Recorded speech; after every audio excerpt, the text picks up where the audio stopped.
Assalamualaikum warahmatullahi wabarakatuh. Jauh sebelum era kelahiran Nabi Muhammad, At-Sasalabi menceritakan, pada masa Bani Israel, ada seorang laki-laki bernama Isa, seorang ulama Bani Israel. Setiap saat, Isa sering membolak-balikkan lembaran kitab-kitab kuno Samawi untuk ditelahnya. Sampai suatu ketika, di lembaran-lembaran itu, dia menemukan tulisan tentang sifat-sifat Nabi Muhammad. Dia dengan sigap mencatat semua sifat-sifat tersebut yang tercecer di beberapa lembaran, kemudian dia kumpulkan menjadi satu halaman. Pada akhirnya, dia menyembunyikan lembaran itu ke dalam sebuah peti. Selanjutnya peti itu terkunci mati.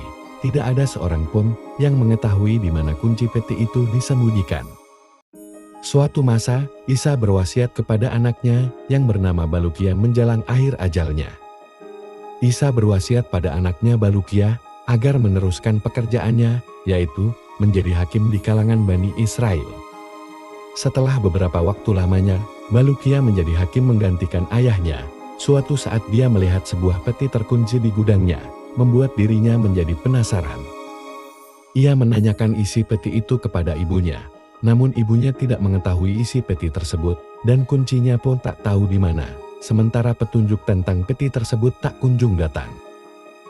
Akhirnya, dengan keras, ia mengatur kunci-kunci yang menutup rapat peti itu. Setelah dibukanya, ternyata di dalamnya terdapat lembaran-lembaran yang menggambarkan sifat-sifat Nabi Muhammad. Dalam lembaran itu, dikatakan bahwa Muhammad adalah penutup para nabi dan rasul, surga diharamkan kepada para nabi sebelum Muhammad, dan umatnya masuk ke dalamnya. Setelah membaca lembaran itu, Balukia keluar rumah menemui kaum Bani Israel untuk menyampaikan apa yang tertera di dalam lembaran kitab yang dibawanya. Seketika kaum Bani Israel dengan seksama menyimak penuturan Balukia.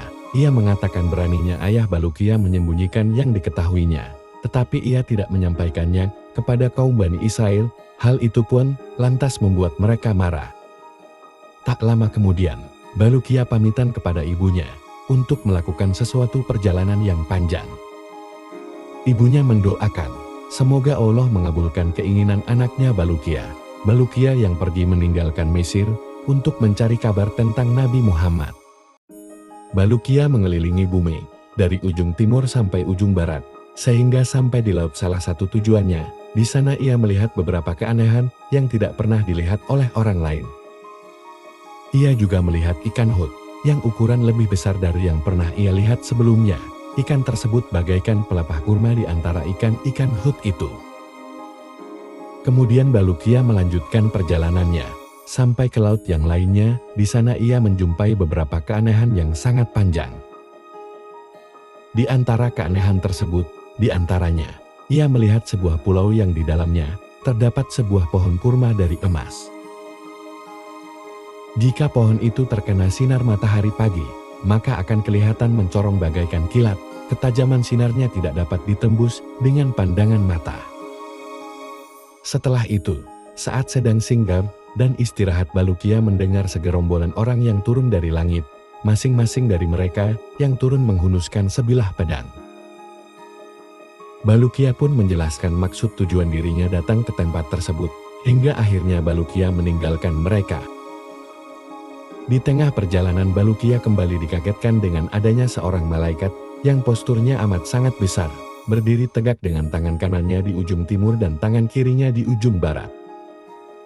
Tak sampai situ, herannya Balukia, setiap tempat yang ia temui, selalu ada perkataan la ilaha illallah, Muhammad Rasulullah, tiada Tuhan selain Allah, dan Muhammad itu adalah utusan Allah. Namun, ketika mengucapkan salam, di antara mereka semua tidak pernah mendengar perkataan tersebut.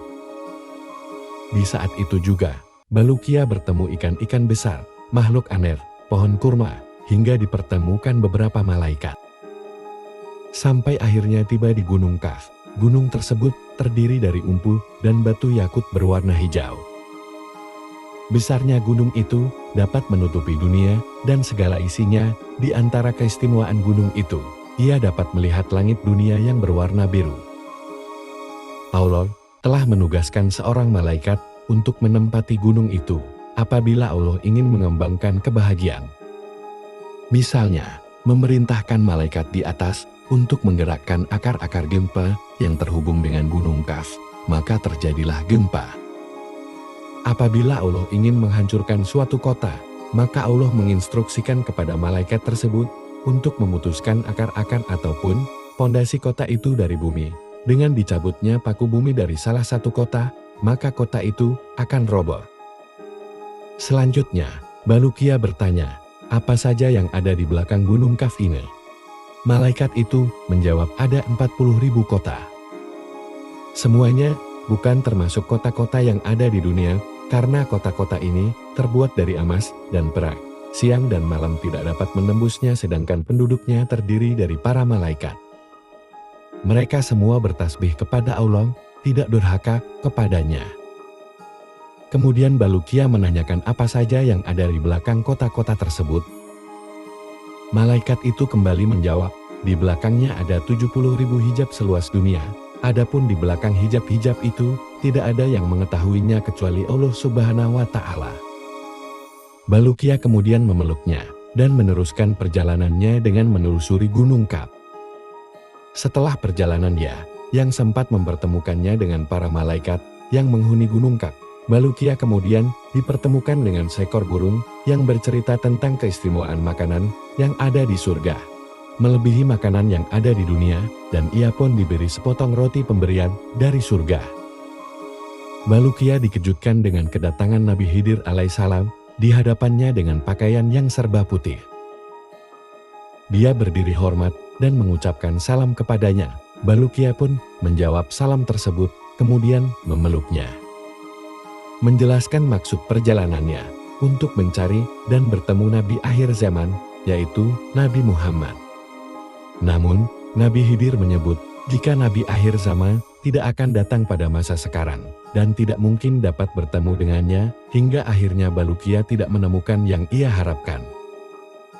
Lalu Nabi Khidir mengingatkan, jika perjalanan Balukia selama ini sudah ditempuh selama 50 tahun, dan meninggalkan sang ibu sudah cukup lama. Kemudian ia juga menawarkan agar Balukia kembali kepada sang ibu. Saat itu juga, Balukia dikembalikan kepada sang ibu dengan memejamkan kedua matanya. Tiba-tiba tidak terasa ia sudah berada di samping ibunya. Kembali usai meluapkan rasa rindunya, Balukia menceritakan kisah petualangannya kepada sang ibu. Kemudian ia keluar untuk menemui kaumnya. Mereka pun menyambut kehadiran Balukia di tengah-tengah mereka setelah pergi beberapa waktu lamanya. Akhirnya Balukia menceritakan semua peristiwa-peristiwa aneh serta keajaiban yang dilihatnya selama dalam petualangan mencari Nabi akhir zaman. Mendengar isi kisah tersebut, kaum Bani Israel menulis semuanya, tidak ada yang terlewat dari kisah petualangan Balukia.